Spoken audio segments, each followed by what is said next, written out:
Hello प्यारे बच्चों, तो कैसे हैं आप लोग? आई होप आप लोग अच्छे से होंगे, मस्त होंगे, स्वस्थ होंगे। तो आज के हम इस लेक्चर में जो बात करने वाले हैं वो भी बहुत महत्वपूर्ण टॉपिक के बारे में बात करेंगे। और इस टॉपिक से जो है हर बार एग्जाम में पूछे जाते हैं, तो हो सकता है इस बार भी पूछ सके। तो मैं आप लोग को ये कहना चाहता हूँ कि आप लोग अगर नए हैं तो हमारे चैनल को सब्सक्राइब कर दीजिए, बेल आइकन प्रेस कर दीजिए, ताकि हम कोई वीडियो अपलोड करें तो सबसे पहले आप लोगों के पास पहुँचे। तो चलिए हम लोग टाइम वेस्ट ना करते हुए हम लोग क्या करते हैं, क्वेश्चन को हल करने के प्रयास जाते हैं और कोई समझाने का प्रयास करते हैं। और आज का जो लेक्चर होने वाला है वो इकोनॉमिक्स का होने वाला है। किसका होने वाला है? इकोनॉमिक्स का और अर्थशास्त्र यानी अर्थशास्त्र यानी अर्थव्यवस्था और क्लास 10 का चैप्टर नंबर 1 है। ठीक है, चैप्टर नंबर 1 हम लोग करने वाले हैं। ठीक है, तो चलिए हम लोग क्या करते हैं, पहला जो टॉपिक है, इससे पहले वाली जो टॉपिक है हम लोग कर चुके हैं इसे अगले लेक्चर में। तो आप लोग नहीं देखा था, आज आप लोग जाके कहाँ देख लीजिए, मेरे यूट्यूब चैनल पे देख लीजिए, नुल्ला क्लास पे, इसी चैनल पे मिल जाएगा। ठीक है, तो ये देखिए पहला क्या है, पहला इसमें आज टॉपिक है वह मानव की मूलभूत आवश्यकता क्या है। तो मानव की आवश्यकता क्या क्या है, तो बताइए मानव की आवश्यकता क्या है? कपड़ा चाहिए, रोटी चाहिए, मकान चाहिए, ये नहीं आवश्यकता है। मानव की जो मूलभूत आवश्यकता है रोटी, कपड़ा, मकान। क्या है? रोटी, कपड़ा। अगर मानव का पेट भर जाता है तो वो कपड़ा के लिए जाता है, कपड़ा अगर मिल जाता है तो उसको क्या जाता है, मकान भी हो जाए हमको। ठीक है, ये है मानव की मूलभूत आवश्यकता क्या है। पहला है रोटी, दूसरा है कपड़ा और तीसरा क्या है, मकान। रोटी, कपड़ा, मकान। तो मानव की मूलभूत आवश्यकता जो है रोटी, कपड़ा और क्या है, मकान है। रोटी, कपड़ा और मकान है। अब आते हैं हम लोग क्या, गरीबी रेखा क्या है। गरीबी रेखा क्या है? गरीबी रेखा जो है, जो गरीबी रेखा का जो उचित होता है उसके नीचे जो रहने वाले लोग गरीबी में आते हैं, जो उससे ऊपर के लोग आते हैं वो अमीरी में आते हैं, यानी एपीएल और बीपीएल होता है। ठीक है, तो गरीबी रेखा एक क्या है, काल्पनिक रेखा है। एक कौन रेखा? काल्पनिक रेखा है, एक तय किया गया रेखा है। ठीक है, एक तय किया गया रेखा है। इस रेखा से नीचे के लोगों को गरीबी रेखा के नीचे कहा जाता है। इस रेखा के नीचे के लोगों को गरीबी रेखा के नीचे, नहीं काल्पनिक रेखा के नीचे के लोगों को गरीबी रेखा के नीचे माना जाता है, उसे बीपीएल भी कहा जाता है। क्या कहा जाता है? बीपीएल। जैसे कि आप लोग गाँव में कहा था बीपीएल एपीएल में नाम, बीपीएल में नाम, तो इस तरह से इसको बीपीएल कहा जाता है। गरीबी रेखा के नीचे यानी काल्पनिक रेखा जो होता है, एक रेखा तय किया जाता है, उसके नीचे के जो लोग होते हैं उसको गरीबी रेखा यानी बीपीएल कहा जाता है। ठीक है, और उससे ऊपर के जो लोग होते हैं उसको एपीएल यानी गरीबी रेखा से ऊपर के लोग कहा जाता है। ठीक है, और माना जाता है। ठीक है, और गरीबी रेखा के ऊपर के लोगों को एपीएल कहा जाता है। गरीबी रेखा के ऊपर के लोगों को एपीएल कहा जाता है। क्या कहा जाता है? एपीएल कहा जाता है। ठीक है, अब योजना आयोग के अनुसार, योजना आयोग के अनुसार ग्रामीण क्षेत्र में 2400 कैलोरी जो मिलता है, यानी 2400 कैलोरी में किया जाता है। यानी कोई मजदूरी अगर मजदूर करता है तो उसको 2400 कैलोरी की आवश्यकता होती है। यानी ग्रामीण क्षेत्र के लोगों को 2400 कैलोरी की आवश्यकता होती है। यानी ग्रामीण क्षेत्र के लोगों को 2400 कैलोरी की आवश्यकता होती है, 2400 कैलोरी की आवश्यकता होती है, यानी कुछ करने के लिए। और उसी तरह शहरी क्षेत्र के लोगों को 2100 कैलोरी की आवश्यकता होती है। कितने कैलोरी की? 2100 कैलोरी की आवश्यकता होती है। शहरी क्षेत्र को शहरी क्षेत्र के लोगों को 2100 कैलोरी की आवश्यकता होती है और ग्रामीण को 2400 कैलोरी की आवश्यकता होती है।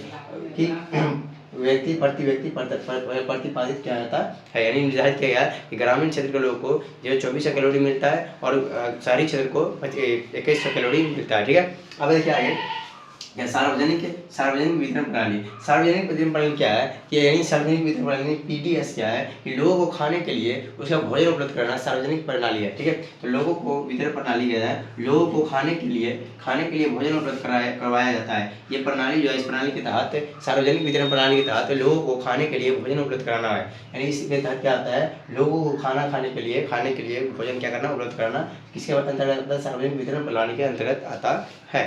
ठीक है, अब क्या, राष्ट्रीय ग्रामीण रोजगार गारंटी अधिनियम क्या है? राष्ट्रीय ग्रामीण रोजगार गारंटी अधिनियम क्या है? तो राष्ट्रीय ग्रामीण रोजगार अधिनियम गारंटी ये है, इसके अंतर्गत नरेगा के अंतर्गत ग्रामीण मजदूरों को साल में कम से कम 100 दिनों के लिए रोजगार देना की व्यवस्था की होती है। तो इसके अंतर्गत यानी इसके अंतर्गत राष्ट्रीय ग्रामीण रोजगार गारंटी के नियम का इसके अंतर्गत लोगों को कम से कम 100 दिनों के, एक साल में 365 दिन होता है, उसमें कम से कम 100 दिनों के लिए क्या किया जाना, रोजगार दिया जाता है। कम से कम कितने दिन के लिए? 100 दिनों के लिए। ये सरकार द्वारा तय किया जाता है। इसके अंतर्गत आता है, किसके अंदर? राष्ट्रीय ग्रामीण रोजगार। और इसके अंदर लिखा होता है नरेगा ग्रामीण रोजगार देने की यह एक राष्ट्रीय योजना है। यह एक राष्ट्रीय योजना है जिसकी योजना का नाम है ग्रामीण क्या है, ग्रामीण रोजगार गारंटी अधिनियम, यानी राष्ट्रीय ग्रामीण रोजगार अधिनियम। ये राष्ट्रीय योजना है। ये क्या है? राष्ट्रीय योजना है, राष्ट्र द्वारा लगाया गया योजना है। इसके अंदर क्या आता है कि लोगों को कम से कम 100 दिनों के लिए क्या दिया जाता है, रोजगार दिया जाता है। 100 दिनों के रोजगार दिया जाता है। और नरेगा को विश्व का सबसे बड़ा रोजगार योजना माना जाता है। नरेगा को विश्व का क्या कहता है, सबसे बड़ा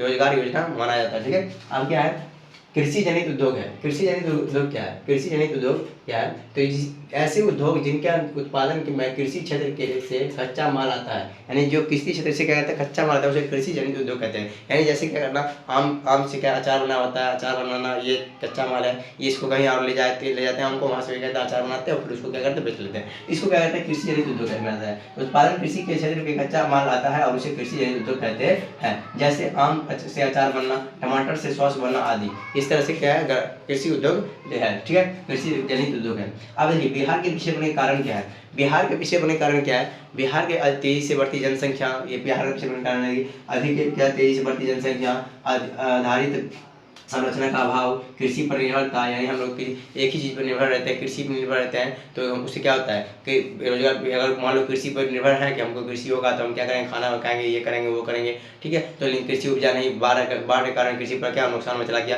लॉस में चला गया, तो इस तरह से गरीबी फैलेगा, क्या होगा गरीबी फैलेगा। और जिस एक चीज़ पर निर्भर रहना ही गरीबी आता है, ठीक है, गरीबी का मतलब क्या है, एक चीज़ पर ही निर्भर होगा तो उसे क्या गरीबी उत्पन्न होगा। और कृषि पर निर्भरता, उसके बाद है बाढ़ तथा सूखा से क्षति, बाढ़ आएगा तो क्या हर एक चीज़ को नुकसान पहुँचेगा, सुखाड़ आएगा तो उससे भी नुकसान पहुँचेगा, इससे उस पर निर्भर है, मान लो किसी चीज़ पे हम निर्भर हैं, बाढ़ आया वो दहा गया, वो उससे हमको फायदा नहीं हुआ, अब उससे उल्टा नुकसान ही हो जाता है। किसी चीज़ पे हम निर्भर है, सुखाड़ आया, तो गर्मी पड़ा, धूप पड़ा तो सूख गया, पूरा खत्म हो गया कृषि, तो इस तरह से गरीबी आता है, ठीक है, बिहार के पिछड़ापन के कारण पिछड़ापन आ जाता है, ठीक है। और औद्योगिकरण, औद्योगिक पिछड़ापन हो गया, गरीबी हो गया, उसके बाद क्या होगा खराब विधि व्यवस्था हम लोग के पास क्या खराब है, तो उससे भी क्या होगा पिछड़ापन होगा। और कुशल प्रशासन का अभाव, तो कुशल प्रशासन का अभाव, ठीक है। तो इस तरह से हमने क्या पहला अपने कौन सी मानव की मूलभूत आवश्यकता क्या तीन है, मानव पूछेगा मानव की मूलभूत आवश्यकता कितने तीन है, पहला है रोटी कपड़ा मकान, ये मानव की तीन मूलभूत आवश्यकता है, ठीक है। उसके बाद पर हम गरीबी रेखा क्या है, उसके बाद पर कौन सी योजना आयोग के अनुसार जो गरीबी रेखा कैसे कह सकते हैं, और उसके बाद पर हम लोग राष्ट्रीय ग्रामीण रोजगार की गारंटी अधिनियम क्या है, कृषि जनित उद्योग क्या है, उसके बाद बिहार के पीछे बनने का कारण क्या है, ठीक है। तो इस तरह से हम लोग इतना बोले, इसको आप लोग नोट कर लीजिए, स्क्रीनशॉट ले लीजिए। इसका अगला टॉपिक हम लोग देखते हैं। तो इसका क्या है, बिहार के पीछे बनने के कारण पर है, बिहार के पीछे बनने के कारण को दूर करने का उपाय पढ़ते हैं, ठीक है। बिहार के पीछे बनने के कारण को दूर करने का उपाय क्या क्या है, पहले कि जनसंख्या पर नियंत्रण करना चाहिए, जो कि जनसंख्या बढ़ती जा रही है हमारे बिहार में, उसको रोकना चाहिए। दूसरा है कि जो जनसंख्या की बात है कि कृषि पर जो है हमको निर्भर जो रहता है, वो कृषि को जो अच्छा तरह से बढ़ना चाहिए, कृषि के अलावा किसी और चीज़ पर भी निर्भर रहना चाहिए, वह कृषि के तेजी से विकास होना चाहिए, ठीक है। हम बोले कि नहीं बोले, पहला जनसंख्या पर नियंत्रण होना चाहिए, तो कृषि का विकास तेजी से होना चाहिए। दूसरा बाढ़ पर नियंत्रण करना चाहिए, बाढ़ जो आता है उसको सरकार द्वारा की बाढ़ को जो है नए आने देना चाहिए, नहर लगाना चाहिए, वो नहर को अच्छे से रिपेयरिंग करना चाहिए, और जिस तरह से बाढ़ आती है उसको क्या करना देखभाल करना चाहिए, उसको अच्छे से उसको करना चाहिए, ठीक है। तो बाढ़ को रोकना चाहिए, बाढ़ के बाद सुखाड़ को भी रोकना चाहिए, बाढ़ के साथ सुखाड़ तो प्राकृतिक तरह सुखाड़ आता है तो उसको रोका नहीं सकता, लेकिन उसके लिए क्या करना चाहिए, पानी का जो है एक व्यवस्था करना चाहिए कि सुखाड़ आए तो उस पानी से हम क्या कर सके, खेती कर सके, कृषि कर सके, जा सके, ठीक है। जैसे मान लो सुखाड़ आया तो पानी तो सुखाड़ तो नहीं रोक सकते क्योंकि वो प्राकृतिक देन है, उसको रोक नहीं सकते, तो उससे क्या उसके लिए क्या उपाय होता है कि पानी को अगर किसी नदी में किसी तालाब में रोक के रखें, उसको उसी पानी का उपयोग करें क्या करने के लिए, कृषि करने के लिए, तो वो काफ़ी लाभदायक होता है, ठीक है। तो उसी तरह से आधारिक संरचना का विकास होना चाहिए, उद्योगों का विकास, बड़े बड़े उद्योग लाना चाहिए,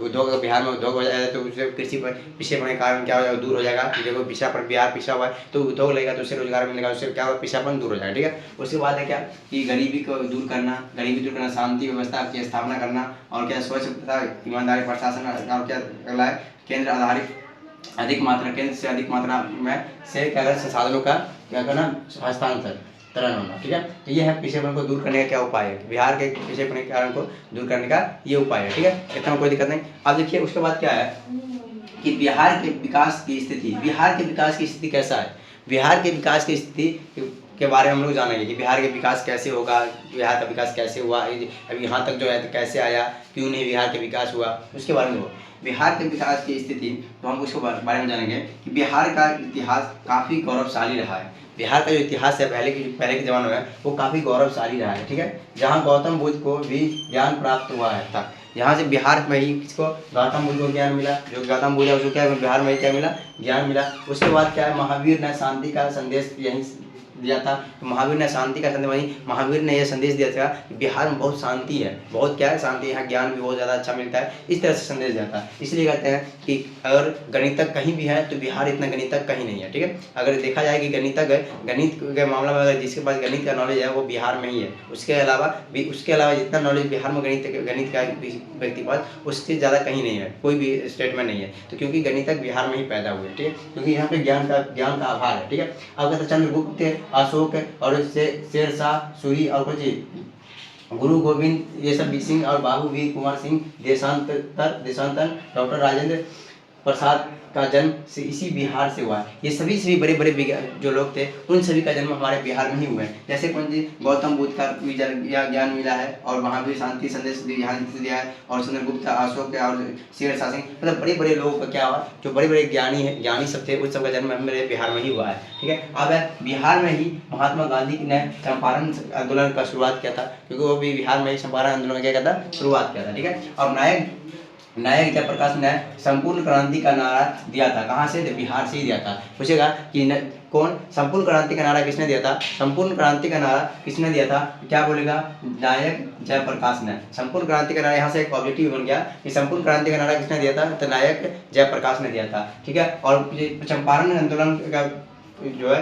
का बिगुल फूंका था किसने, तो ये महात्मा गांधी ने। यही चंपारण आंदोलन का बिगुल किसने फूंका था, तो महात्मा गांधी ने फूंका था, ठीक है। अब क्या है, भिखारी ठाकुर का भी जन्म इसी बिहार से हुआ था। भिखारी ठाकुर का जन्म जो है इसी बिहार से हुआ था, ठीक है, और इसी बिहार से हुआ था, और भिखारी जन्म हुआ था। और लेकिन वही बिहार आज कई तरह की समस्याओं का क्या शिकार हो चुका है। जो बिहार पहले बहुत ही अच्छा था वो अभी बहुत सारी समस्याओं क्या हो चुका है, शिकार हो चुका है। और यहाँ गरीबी, बेरोजगारी और भ्रष्टाचार तथा अशांति और माहौल है। यानी यहाँ पे बिहार में गरीबी भी है, भ्रष्टाचारी भी है, अशांति है, तो शांति का माहौल नहीं है। जैसे पहले हुआ करते थे, जैसे पहले कौन ने वो प्राप्त किया था, ज्ञान प्राप्त किया था, उस वक्त कितने ज़्यादा शांति है, संदेश है। महावीर ने शांति का संदेश दिया था कि बिहार में बहुत शांति है। महावीर ने जो संदेश दिया था कि बिहार में बहुत ज़्यादा शांति है, वो अभी वो पूरी तरह से झूठा हो गया। अभी जो है अशांति फैला हुआ है, और साधनों के मामलों में धनी हुए थे। पहले साधन जो था बिहार में बहुत ज़्यादा साधन था, साधन के मामले में जो है बिहार बहुत ही ज़्यादा धनी थे,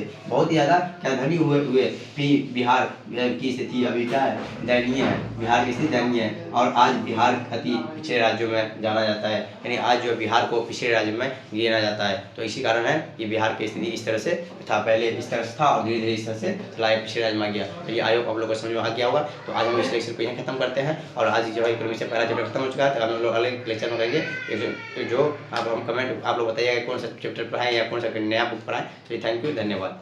अगर आप लोग नए हैं तो हमारे चैनल को सब्सक्राइब कर लीजिएगा जरूर, ठीक है।